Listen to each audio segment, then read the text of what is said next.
Something feels different in Hudson this week. The air is calm, but not peaceful. It's the kind of calm that comes right before everything falls apart. Amy Fleming, the woman who once healed broken horses and broken hearts, finds herself walking into one of the most painful chapters of her life. She doesn't know it yet, but the decisions she makes in the next few days will test everything she believes in: her career, her family, and her heart. Lindy is finally beginning to see Nathan as someone who truly cares, someone who might just fill a piece of the emptiness Ty left behind. But at the same time, Amy's world is quietly cracking beneath her feet. Because sometimes betrayal doesn't come from enemies, it comes from the people who smile right in front of you. This episode of Heartland starts with hope, but ends in heartbreak. And the calm that surrounds Heartland Ranch at sunrise is about to be shattered by a storm no one saw coming.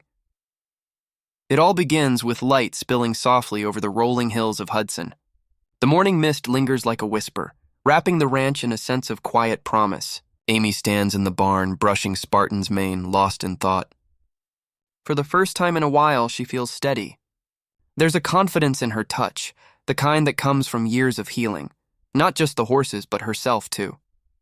Spartan nuzzles her shoulder, and she smiles faintly, whispering a promise to him that today will be a good day. Today, Amy's been asked to take on a challenge unlike any she's faced in months, training Polaris, a magnificent Olympic-level horse with a reputation as fierce as his spirit.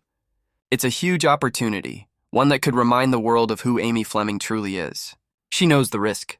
One wrong step and she could lose everything she's rebuilt. But Amy's never been one to turn away from a challenge.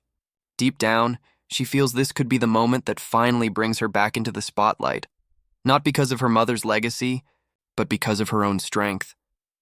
Nathan watches from the fence line, his eyes filled with quiet admiration. He's been there for Amy through her darkest nights, helping, listening, never demanding more than she's ready to give. When their eyes meet, there's an unspoken understanding. He believes in her even when she doubts herself. And though Amy won't admit it out loud, his presence gives her courage. Still, there's something delicate about their connection, like a glass bridge that could crack with a single wrong step. Inside the house, Lindy sits by the window, her little fingers tracing the frost on the glass. She watches Nathan outside, studying the way he laughs with Jack and helps Amy prepare for the day. There's something about him that confuses her. He's kind, but he's not her dad. For so long, Lindy kept her distance, afraid that getting close to someone new meant letting go of Ty. But lately, she started to see Nathan in a different light. When he picks her up from school, he doesn't just ask about her day. He listens. He remembers the small things, like how she likes her cocoa or how she's afraid of thunder. Slowly, her heart is opening, piece by piece. At breakfast, the Heartland kitchen buzzes with its familiar warmth. The smell of toast, the sound of Jack's low humming, and Lisa setting down a pot of coffee. It feels normal, comfortable. But even in that comfort, there's a quiet weight hanging in the air. Amy's nerves show through small details, the way she stirs her tea too long, the deep breath she takes before answering simple questions. She's excited, yes, but there's fear there too. She's carrying the pressure of not just her name, but her legacy. Jack notices it. He leans back in his chair and gives her that knowing look, the kind that says he sees more than she wants him to. "You've done this 100 times before," he says gently. "Don't let the name Olympic make you forget who you are." Amy smiles, but her eyes flicker with doubt. "I know, Grandpa. It's just, this one feels different." Jack nods. "That's because it is. Every challenge feels different before you conquer it." Those words stay with her as she drives out to meet the new client. The world seems peaceful. Fields glowing gold in the morning sun, horses grazing quietly, and the sound of wind brushing against the grass. But underneath that calm, the tension is starting to build. Because while Amy is out chasing her next big moment, something darker is brewing closer to home. Gracie's been around more lately. Too much, some might say. Her smiles seem genuine, but her eyes tell a different story. She's charming, clever, and always knows how to say the right thing at the right time. To most people, she looks like a sweet young woman trying to be helpful. But to Amy, there's something off. She can't quite name it, but every time Gracie is around, the air feels heavier, as if some invisible line between trust and suspicion is being crossed. Later that day, Amy works with Polaris for the first time. The horse is powerful, restless, and proud, much like Amy herself when she was younger. The training session is tough, full of resistance and frustration, but Amy's patience wins out. She speaks softly, moves slowly, and earns Polaris's trust inch by inch. Watching from the sidelines, Nathan's heart swells with pride. To him, Amy isn't just a horse trainer, she's a survivor. By sunset, the ranch is glowing again, painted in shades of gold and red. Amy leans against the fence, exhausted but content. For the first time in weeks, she feels a flicker of peace, the sense that maybe things are finally going right. Lindy runs up to her, excited, showing her a small drawing she made of Spartan and Amy together. It's simple, but it means everything.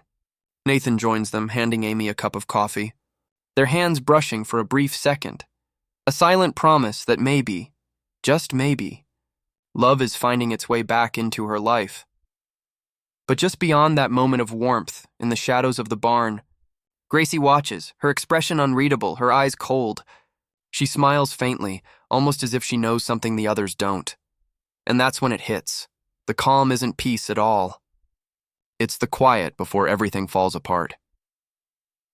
The evening sun melts into the horizon, painting the Heartland sky in soft pink and fading gold. The air feels calm, but there's a shadow creeping underneath that beauty, the kind that whispers trouble is closer than anyone realizes. Inside the barn, the sound of horses shifting in their stalls fills the space. Amy moves quietly from one horse to another, checking feed, adjusting blankets, lost in the rhythm she's known all her life. But she doesn't notice Gracie leaning against the door, watching her every move with that unreadable expression. Gracie steps forward, her voice soft and almost sweet. "You really do make it look easy, don't you?" Amy looks up, startled but smiling politely. "Just years of practice," she replies. Gracie laughs, but there's a sharpness under the sound. "I guess it helps when you grow up in a family like this. All that experience handed down from your mom." It's a simple sentence.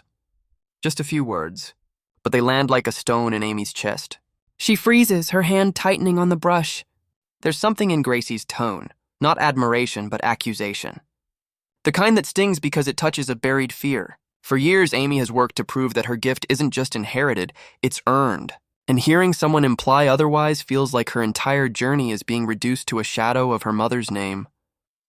Amy forces a calm smile. "My mom taught me a lot, yes.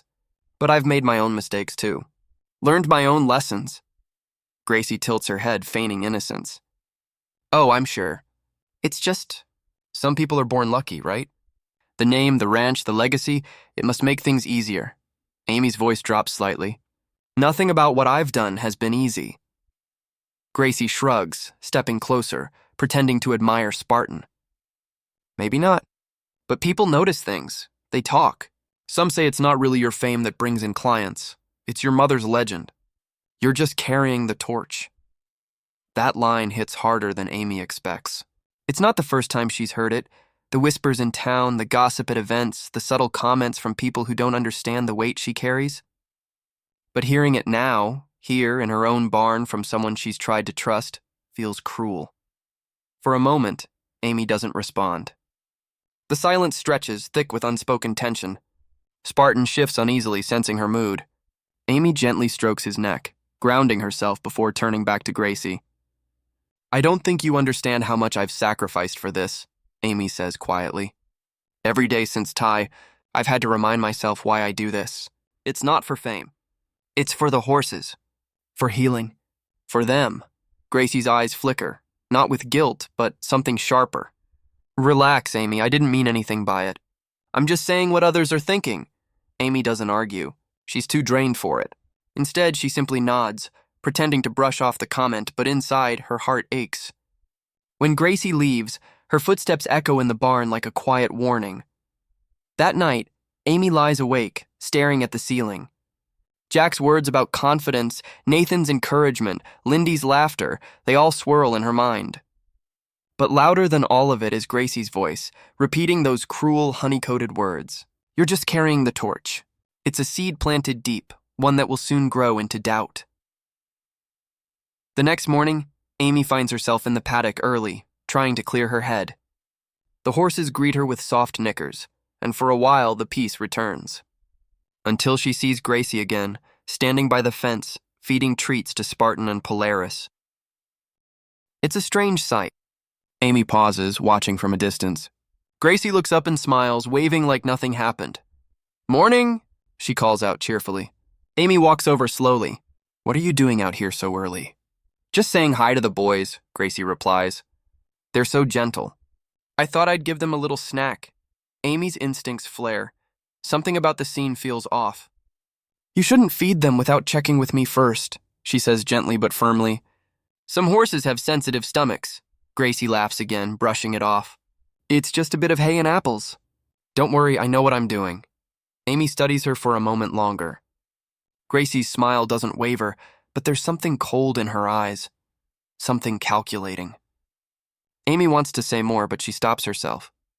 Maybe she's overreacting. Maybe she's still too emotional from yesterday's argument. She forces a nod and walks away, but the unease lingers. Later that day, Gracie's behavior shifts again. She shows up in the kitchen with a plate of cookies, all sweetness and charm. She apologizes for what she said the night before. "I shouldn't have compared you to your mom," she says softly. "You're doing amazing things, Amy. I really mean that." Amy studies her face, looking for sincerity. "It's okay," she finally says. "We all say things we don't mean sometimes." Gracie nods, lowering her gaze just enough to seem remorseful. But the second Amy turns away, her smile flickers back, faint, satisfied, and chillingly hollow. That evening, the Heartland ranch glows in twilight once again. On the surface, everything looks normal. Horses graze quietly. Lindy plays with her toy in the yard. Nathan works on the fence. And Gracie, she lingers near the barn again, humming softly, her hands brushing over the feed buckets. Nothing looks out of place, and yet something feels wrong. Amy catches sight of her once more. "Gracie, everything okay?" Gracie jumps slightly, startled. "Oh!" "Yeah, just making sure the horses are settled." Amy nods, pretending to believe her. But a quiet thought tugs at her. A small voice whispering that something about this girl isn't right. As the night falls, the ranch is silent. The stars glimmer above the fields, and the wind moves softly through the trees. But inside the barn, two horses shift restlessly, Spartan and Polaris. Their movements are uneasy, their breaths uneven. Amy doesn't know it yet, but this is the beginning of something terrible. The peace she fought so hard to build is about to collapse, all because of a single seed planted by jealousy, and behind that jealousy stands Gracie, smiling sweetly in the shadows, pretending to be a friend while quietly lighting the spark that will burn through everything Amy holds dear. Because jealousy isn't always loud. It doesn't always scream or shout. Sometimes it hides behind polite smiles and gentle words. Sometimes it walks into your home, shares your dinner table, and pretends to care, until the moment it strikes. And for Amy, that moment is closer than she thinks. Morning breaks over Heartland like any other day, quiet and silver in the half-light. The mist lies heavy across the pasture, the world still asleep except for the soft rustle of hay and the distant whinny of Spartan. Amy steps out onto the porch, mug in hand, breathing in the crisp air. For a moment, everything feels steady. The ranch hums with its usual peace. Jack already out by the barn, Lisa calling for breakfast, Lindy's laughter faint from the house. It's the kind of morning that makes Amy believe the storm has passed. She has no idea that before the sun climbs high, her entire world will tilt. When she enters the barn, Spartan greets her with a low nicker. But something feels off. His ears twitch strangely, his eyes dull, his breathing shallow. Amy sets down the coffee and walks closer, brushing a hand down his flank. His skin feels warmer than usual, damp with a faint tremor beneath it. "Hey, boy," she whispers, her voice calm though her heart begins to race. "What's going on?" She checks his feed bucket, half empty. The hay smells normal, but there are traces of something she can't quite place. A faint, sweet scent that doesn't belong. Before she can think further, a sound from the next stall pulls her around. Polaris, the proud Olympic horse, usually full of energy, stands motionless. His head hangs low and a thick foam clings to his lips. Amy's stomach tightens. Two horses sick at the same time? It's impossible. Or at least it should be. Her hands move on instinct. She takes Spartan's pulse, quick and irregular. Polaris's temperature is rising fast. Panic creeps into her veins, but years of experience keep her steady. She calls out, voice echoing down the barn. "Jack! I need the vet." Within minutes, Jack appears, worry etched across his face. One look at Spartan and his expression hardens. He doesn't ask questions, he just moves to help. Amy kneels beside Spartan, whispering softly, "Hold on, boy, please hold on." Every brush of her hand feels desperate now, each breath a silent prayer. Memories flash through her mind, Spartan carrying her through grief, through love, through loss. The thought of losing him is unbearable. The vet arrives and the barn fills with hurried footsteps and low murmurs. Thermometers, stethoscopes, water buckets, a flurry of movement that blurs together. "They've eaten something toxic," the vet says grimly, "but I can't tell what until we run tests." Amy freezes. Toxic. The word echoes like thunder in her mind. She remembers yesterday. Gracie in the barn. Smiling, feeding apples, brushing off Amy's warning. The memory crashes over her like a wave. Her mouth goes dry. "Could it have been the treats?" she asks quietly, half to herself. The vet glances up. "Anything new in their diet?" Amy shakes her head slowly. Just what Gracie gave them." Jack looks over sharply. "Gracie, she was feeding them." Amy nods, her throat tight. "She said it was just apples and hay." The vet doesn't comment, but his eyes tell her enough. Apples alone don't do this. Something else was mixed in. Something that shouldn't have been there. As the hours crawl by, the sickness deepens. Spartan struggles to stand, his legs trembling under him. Amy stays by his side, refusing to leave. Nathan arrives halfway through the day, his face pale with worry. "Amy, what happened?" he asks, kneeling beside her. She explains in fragments, the sudden illness, the timing, her suspicions she can barely voice. Nathan listens silently, his expression unreadable. When she finally says Gracie's name, his eyes widen. "My sister?" he repeats softly. "I'm not saying she meant to," Amy says quickly. I saw her with them. It could be nothing, but..." Nathan stands up, torn between disbelief and guilt. "She wouldn't hurt them, Amy." "I hope you're right," Amy whispers, tears slipping down her cheek. "Because if she did this, even by accident, I don't know how to forgive that." Night falls heavy on the ranch. The vet leaves medication, instructions, and a warning. The next 24 hours will decide everything. Amy doesn't sleep. She sits in the straw beside Spartan, stroking his mane as the lantern burns low. The barn smells of medicine and fear. Outside, rain begins to fall, soft at first, then harder, drumming against the roof like a heartbeat out of rhythm. Each drop feels like time slipping away. Nathan returns with blankets, setting them beside her without a word. His silence says enough. He doesn't know who to believe anymore. The distance between them feels wider than ever, filled with doubt neither can name. Around midnight, Spartan finally lies still, his breathing slowing. Amy rests her head against his neck, whispering, "Please, don't leave me too."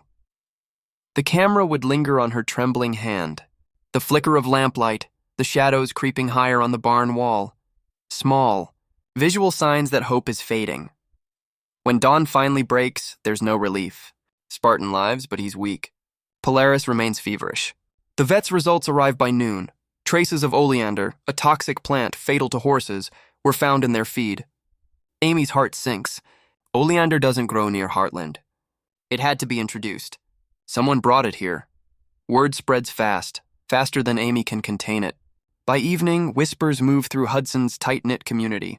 Amy Fleming's horses are sick. She poisoned an Olympic champion's horse. She's lost her touch. The rumors twist and grow, crawling through every feed store, every coffee shop. By nightfall, Polaris's owner calls, furious. "Your negligence cost me weeks of training," he says coldly before hanging up. Amy stares at the silent phone, numb. All the progress she's made, gone in a single day. Every glance in town feels heavier now, filled with quiet judgment. She knows she could explain, but without proof, it sounds like excuses. And saying she suspects Gracie? That would only make things worse. In the days that follow, clients begin to cancel appointments. Texts go unanswered. Friends avoid eye contact. The barn, once a place of life and healing, feels hollow. Spartan slowly recovers, but Amy doesn't. She spends hours sitting beside him, tracing circles in the dust, trying to understand how everything went so wrong so quickly. Nathan tries to be there, bringing food, offering help, but each time Amy sees him, the guilt in his eyes cuts deeper. Every conversation circles back to the same invisible wall. Gracie. He's caught between defending his sister and comforting the woman he loves, and Amy, she's caught between needing his support and fearing his silence. Then comes the worst blow. Jack receives a call from an old client, a family friend who says they'll be taking their horse elsewhere for now. Jack tries to hide it, but Amy overhears. She doesn't cry this time. She just nods, her voice soft. It's okay, Grandpa. I understand. But inside, she feels something shatter. Not anger, not despair, but a quiet emptiness that scares her more than either. That night, alone again in the barn, Amy looks at Spartan. We'll get through this, she whispers, though her voice trembles. We always do. He nudges her gently as if he understands. For a fleeting moment, warmth returns, but then she notices something. An old feed bucket near the corner, one she doesn't remember using. Inside it, a handful of dried leaves mixed with grain. She picks one up, examines it under the lantern's light. Its edges are sharp, its color too dark to be hay. Her breath catches, oleander. The realization strikes like lightning. The horses hadn't eaten poisoned hay by accident. Someone had placed it there. Her mind spins. Who could have done it? The only one she saw near the feed, Gracie. That smiling, apologetic face flashes through her memory, and suddenly every strange look, every too-sweet apology, every visit to the barn clicks into place. But Amy doesn't shout or storm into the house. She just stands there trembling, the leaf crumbling in her hand, because part of her refuses to believe it. Part of her still hopes there's another explanation. Anything that doesn't turn this quiet jealousy into cruelty. Outside, thunder rumbles again over the hills. The rain returns, harder this time, washing over the ranch like a warning. Heartland has survived storms before, but this one isn't made of weather. It's made of secrets, lies, and broken trust. And as Amy stares at the evidence in her palm, she realizes that sometimes the people who hurt you the most are the ones you were trying hardest to let in. The horse's illness isn't just a tragedy, it's a sign. A sign that Amy's world, built on trust and love, is no longer safe. The poison wasn't only in the feed. It's in the silence, in the doubt between her and Nathan, in the false kindness behind Gracie's smile. And no matter how much Amy wants to believe the best, she knows deep down, nothing at Heartland will ever be the same again. The sun rises over Heartland, but it brings no warmth, only a heavy silence that stretches across the ranch like fog. The once familiar sound of hooves and laughter has been replaced by whispers, doubt, and the uneasy hum of something unspoken. Amy stands in the barn doorway, staring at the empty stalls where horses once nickered at her presence. Her hands tremble as she brushes stray hay from her jeans, but her mind is somewhere else, lost in the fragments of last night. The leaf, the poison, the truth she can't prove. Spartan watches her quietly from his stall, eyes soft but tired. He's recovering but slower than before. Each movement costs him effort, each breath a reminder of how close she came to losing him. Amy strokes his muzzle gently, whispering, "You're okay now, boy. You're okay." But even as she says the words, her chest tightens, because she knows that while Spartan might heal, her reputation won't. By noon, the storm outside has cleared, but the storm inside Heartland is just beginning. Jack and Lisa sit at the kitchen table, voices low but tense. Papers are spread out before them. Invoices, vet bills, client notes, messages from people Amy once called friends. Some say they're pulling their horses out for now. Others demand answers she doesn't have. And one message, written in cold, sharp words, says what everyone else is thinking. Heartland isn't safe anymore. Amy stands in the doorway, unable to step closer. "You don't have to hide it from me," she says quietly. "I know what they're saying." Jack looks up, his face lined with worry. "Amy, people talk. You just gotta give it time." But Lisa shakes her head, sadness in her eyes. "It's not just talk this time, Jack. The rumors are spreading faster than we can control. Rumors. The invisible wildfire. No one sees where they start, but everyone feels the heat. They twist through Hudson like the wind, reshaping the story until truth and lie blur together. Amy Fleming poisoned an Olympic horse. She's not the miracle girl anymore. Heartland's lost its magic. Each whisper cuts deeper than the last, until the whole town begins to look at her with pity, or worse, suspicion. Later that afternoon, Amy drives into town to buy feed, trying to ignore the stares. At Maggie's diner, the bell above the door jingles, but conversation dies instantly. A few regulars glance her way, then quickly look down at their plates. Lou, who's behind the counter, forces a smile that doesn't reach her eyes. Hey, Ames, she says softly. You okay? Amy nods, though her voice catches. Just here for supplies. Lou hesitates, then lowers her voice. I heard what people are saying. It's ugly out there. Maybe take a break just for a while. A break. The word feels like surrender. Amy shakes her head. If I stop now, it'll look like I'm guilty. Lou sighs, setting down the coffee pot. Sometimes silence doesn't protect you, Amy. Sometimes it just lets people build their own story.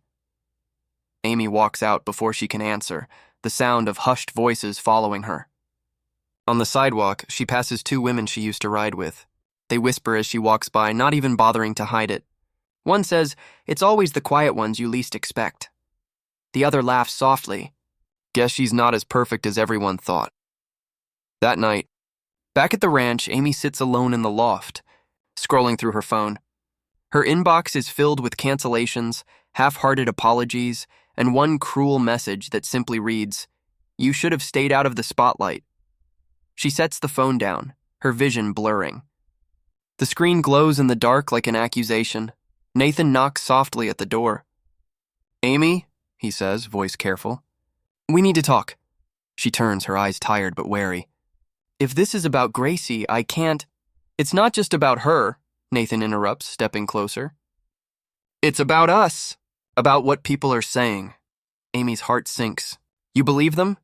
"I don't know what to believe anymore," he admits, his voice breaking slightly. "The vet said the feed was tainted, but there's no proof it was Gracie. And now everyone thinks you did it on purpose, or out of carelessness. I just don't know how to fix this." His words hit harder than any rumor. Amy turns away, staring out the loft window toward the dark pasture. "You don't have to fix it," she whispers. "Just stand by me." But Nathan says nothing. The silence between them grows heavier until it becomes its own kind of truth. Days pass. The ranch, once alive with movement, feels hollow. Ty's old clinic space, now converted for rehabilitation work, sits empty. The phone barely rings. When it does, it's another client backing out or another reporter fishing for details. Lisa tries to keep things running. Jack tries to lift spirits, but the weight of it all keeps pulling everyone down. One evening, Amy finds Jack sitting on the porch, hat tilted low. "You remind me of your mom," he says quietly. Strong, stubborn, and always trying to carry the world alone. Amy sits beside him, her eyes red. "I don't know how to fix this, Grandpa. Every time I try to prove myself, it just gets worse." Jack sighs. "Sometimes proving yourself ain't the answer. Sometimes you gotta let people see who you really are, even when they don't want to. But the problem isn't who Amy is. It's what people want to believe. And right now, they want a villain." The next morning, the blow she feared most arrives. A local news outlet publishes an article. Heartland trainer under investigation after horse poisoning incident. It includes a photo of Amy leading Spartan, taken from an old competition. The caption twists the knife. Once known as the Miracle Girl, Amy Fleming now faces allegations of negligence. The comments flood in within hours. "She's washed up. She only got famous because of Ty. She's been slipping for years." Each line feels like a crack spreading through her heart. Lou calls, voice full of anger and disbelief. "We're suing them," she says. "They can't print lies." But Amy barely hears her. "It doesn't matter," she says softly. "People already believe it." That night, Amy sits in the barn again. Spartan leans against the stall gate, watching her with those deep, knowing eyes. She leans her forehead against his, whispering, "They can take everything, but they can't take this. Not you. Not what we've been through." Her voice trembles, but the words carry strength, the kind that comes from someone who's hit bottom and still refuses to break. Outside, the wind picks up, rattling the doors. In the distance, thunder rolls again, soft like an echo of everything that's gone wrong. Amy closes her eyes, listening. Every sound reminds her of Ty. He'd always told her that storms don't destroy you. They reveal what's left when everything else is stripped away. And as she sits there, surrounded by silence and shadow, Amy realizes what's left. A woman no longer protected by fame or praise, but defined by how she rises from the wreckage. Still, the damage is real. Sponsors withdraw, clients vanish, and the Heartland name, once a symbol of hope and healing, becomes a question mark.